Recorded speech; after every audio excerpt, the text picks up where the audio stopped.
What's up?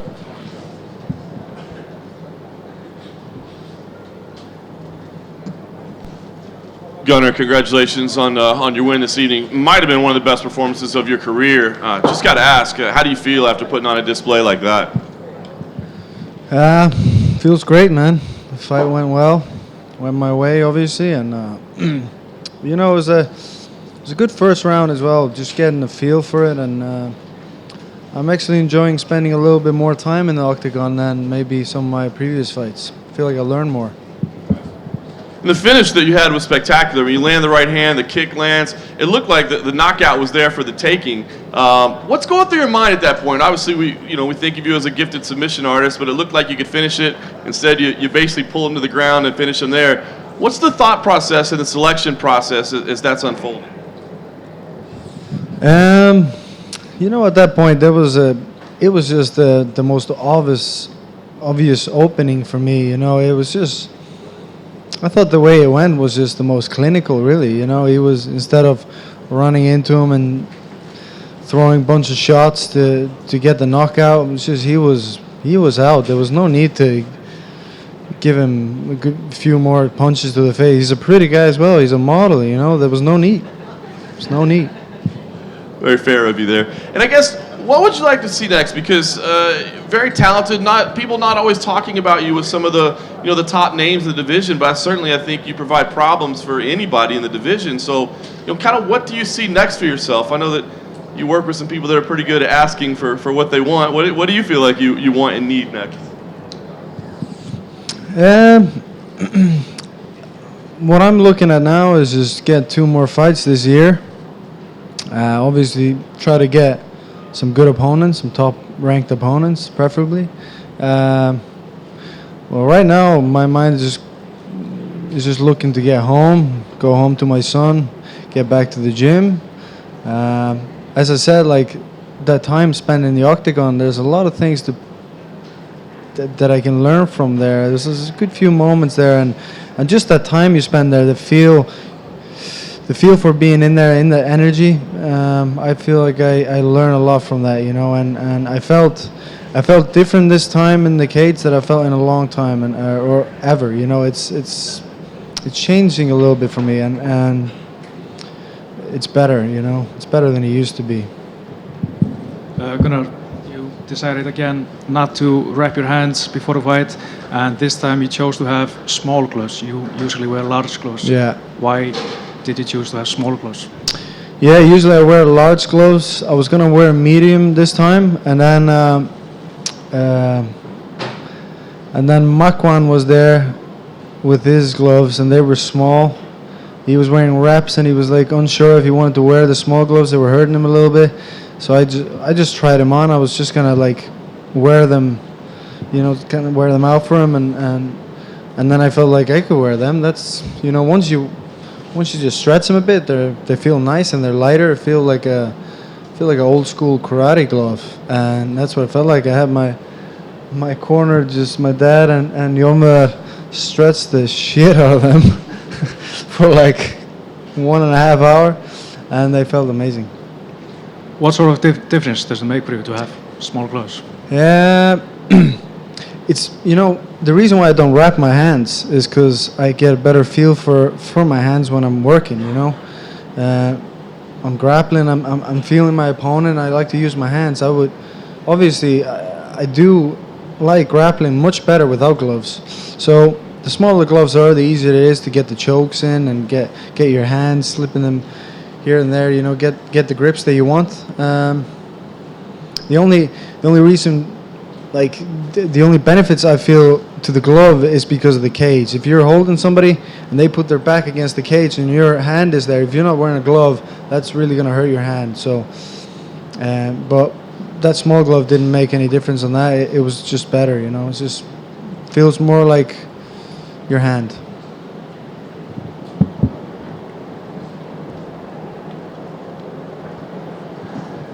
You said you felt different in there tonight. We haven't seen you in the octagon since last May. I know you were supposed to headline Belfast in October, but that didn't obviously happen. Mm-hmm. Why do you think you felt so different in there tonight? Well, I did feel slightly different my last fight as well, and then now. I don't know what it is exactly. I just think my mind is changing a little bit towards the fight itself. The way I'm thinking or not thinking when I'm in there. The part of my head that deals with strategy has just changed a little bit, and I'm using it more. You know, whereas before it was like just pure killer instinct. You know, just going in there and just doing what I know how to do and doing it as soon as possible. You know, it's changed a bit now, and I think that's needed to go all the way in this. But still, I'm always going to look for the finish. You know, it just makes it. I think it makes it easier this way instead of just going autopilot. You know, doing all your moves and maybe getting the decision. You know, just roughing it out. You know, be strategic and get the finish. You know, finish the fight. You said you want to fight another 2 times. Are there any? We've got a lot of European events coming up this year. Any particular event that kind of stands out that you'd like to get on? Well, I had to go back and talk with my team about that. But yeah, definitely, I love fighting in Europe. Gunnar, how important was the loss to Rick's story in terms of your development as a mixed martial artist? That fight, it looked to me at least as if when you lost that fight, it was a case of running out of time to actually find the finish. And since then, we've seen a much more ruthless Gunnar Nelson. Is that something that you've paid particular attention to and to push the pace a little bit more and maybe be a bit more prepared to really commit to the strikes when the opportunities arise? Yeah, that's a good example of where I go into a bit of an autopilot mode and just don't really think, and then I watch the fight and I'm thinking, what the hell was I doing? You know what I mean? Like, not that taking anything from Rick's story. He's an amazing fighter, great fighter, very tough. But yeah, I did learn a lot from that fight, and yeah, maybe